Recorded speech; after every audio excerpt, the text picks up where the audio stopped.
Assalamualaikum warahmatullahi wabarakatuh. Saudara sekalian, bagaimana kabarnya hari ini? Semoga semuanya dalam keadaan sehat ya, dalam keadaan berbahagia, dan kita semua senantiasa dibimbing dan diberkahi oleh Allah. Pada kesempatan ini kita akan melanjutkan pembahasan kita mengenai filsafat komunikasi dengan topik pembahasan adalah ciri-ciri pemikiran filsafat. Saudara sekalian, mendengar kata filsafat, tentu kita memahami bahwa pemikiran filsafat memiliki satu tata cara pemikiran yang berbeda dengan tata cara atau pola pemikiran masyarakat pada umumnya.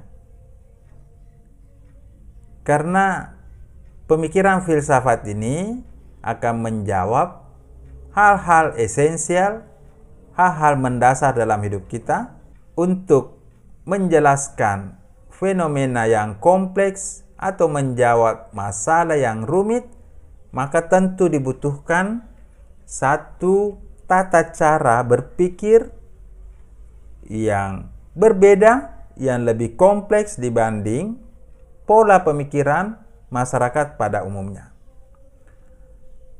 Dalam materi ini akan dijelaskan ciri-ciri pemikiran filsafat. Yang pertama, pemikiran filsafat itu bersifat konsepsional. Artinya, pemikiran filsafat itu memiliki satu gambaran yang lengkap dari berbagai hal yang dipikirkan atau berbagai hal yang diteliti.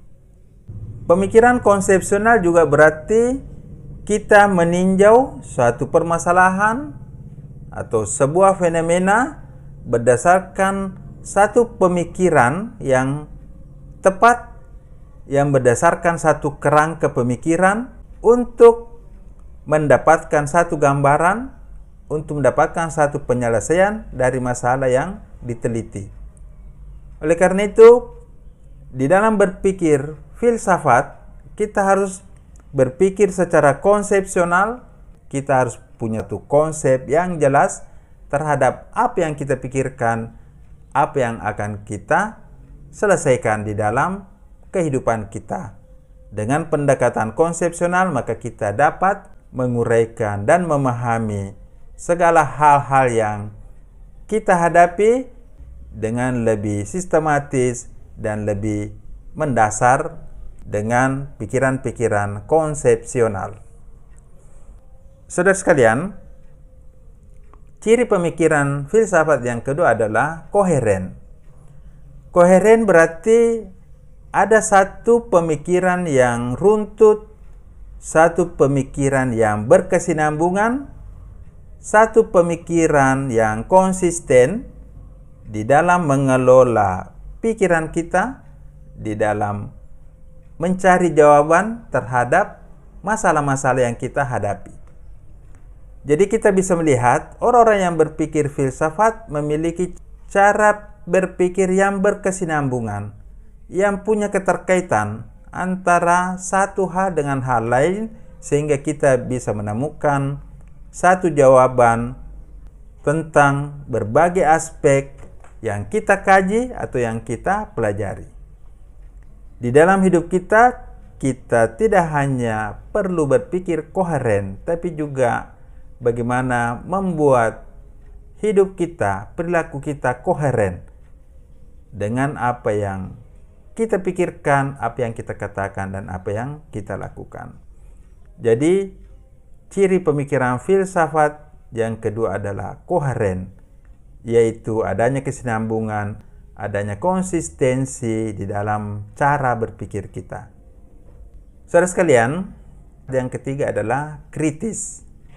Berarti kita punya kemampuan berpikir analisis dan evaluasi terhadap segala fenomena atau informasi yang diterima untuk mencari kebenaran terhadap suatu fenomena atau dalam penyelesaian masalah yang kita hadapi.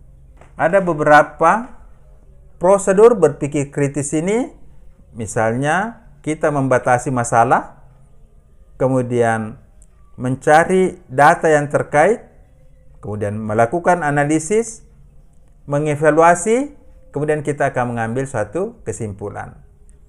Jadi saudara sekalian, berpikir kritis ini sangat penting.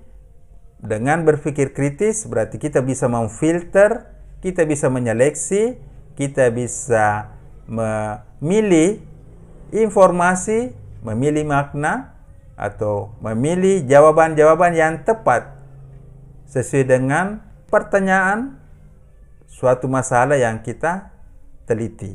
Berpikir kritis ini kita butuhkan dalam pemikiran filsafat maupun dalam hidup kita. Saudara sekalian, inilah 3 ciri pemikiran filsafat. Masih ada 4 ciri pemikiran filsafat lainnya yang akan kita jelaskan pada bagian kedua. Terima kasih. Assalamualaikum warahmatullahi wabarakatuh.